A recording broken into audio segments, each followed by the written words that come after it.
Okay, let's look at this last problem from this section.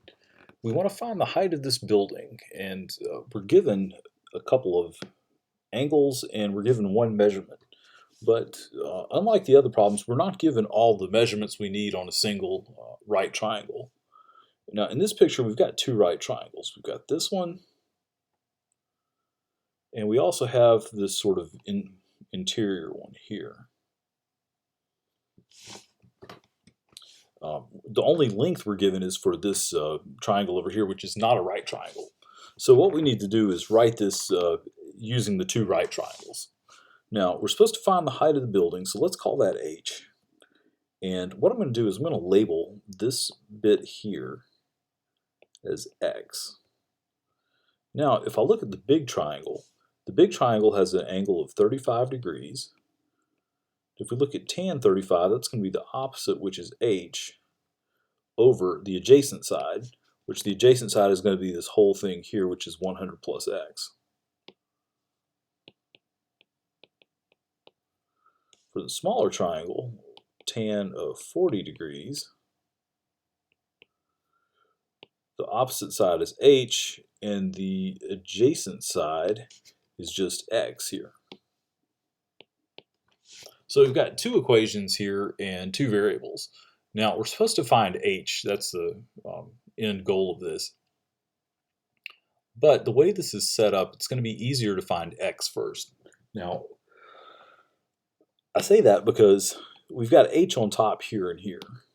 So I can rewrite that top equation, just clearing these denominators. We can rewrite the top equation as h equals 100 plus x times tan 35. And the lower equation is going to be h equals x tan 40. Now, you could, if you wanted to, from here, you could pull out a calculator and come up with the decimal approximation for tan 35 and for tan 40, plug those in, and go with it. I'm not going to do that because I don't want to deal with all those ugly decimals. I'm going to solve this out for, I'm going to set these equal to each other and solve out for x, and I'm going to have some tans in my answer. So let's see, we get 100 tan 35 plus x tan 35. That's equal to h, and h is also equal to x tan 40. All right, let's get all of our x's on one side. I'm going to move this over there. So I've got 100 tan 35 degrees equals x tan 40 minus x tan 35.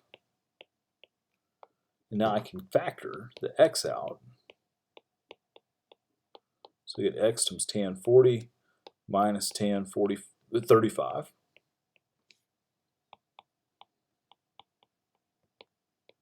Over here I've got 100 tan 35 degrees.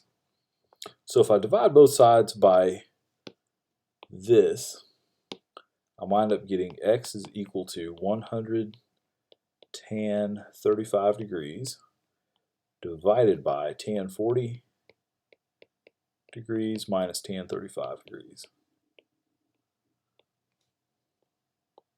And I'm going to put all of this into my calculator at once to come up with the value for x. I'm just going to double check that I'm still on degree mode before I go further. So let's see, the top I've got 100 tan 35. And then divide by tan 40 minus tan 35. Now, you need to be careful with your parentheses here. Let's look at this. Notice what I've got here. I've got 100 tan 35. I've got all of that inside of parentheses, which that part's not really necessary. But in the denominator, I have to open parentheses at the beginning and do tan 40 minus tan 35, and then close the parentheses at the end. And you have to be sure you close the parentheses also after each one of those tans. Otherwise, it will parse it incorrectly. So this should give me the correct answer for what x is. 504.13 something.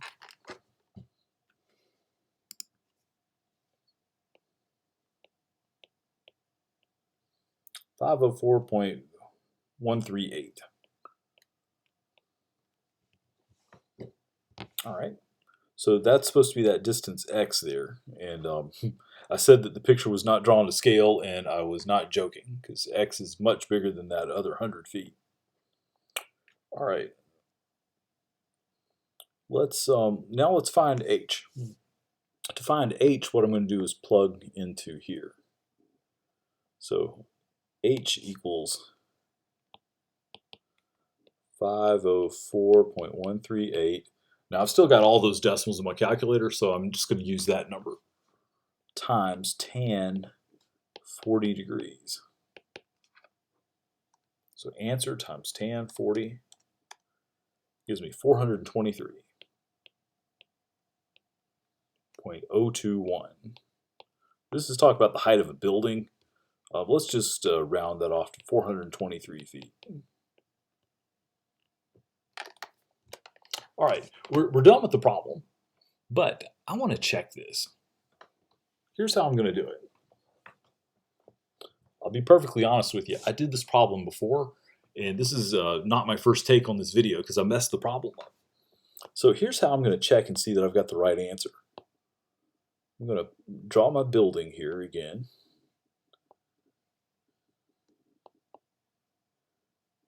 So this is supposed to be, well, we found the height was 423.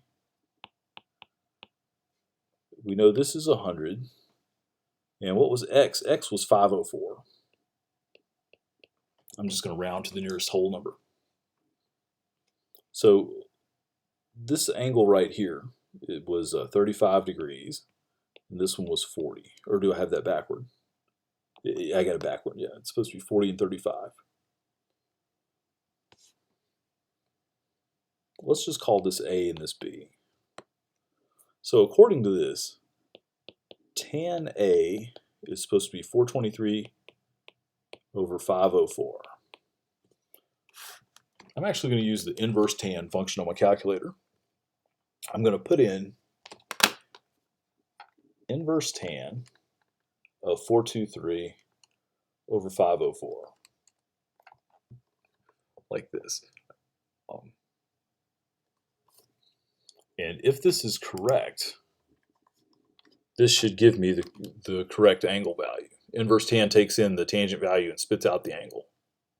Gives me an angle of 40 degrees. Pretty good.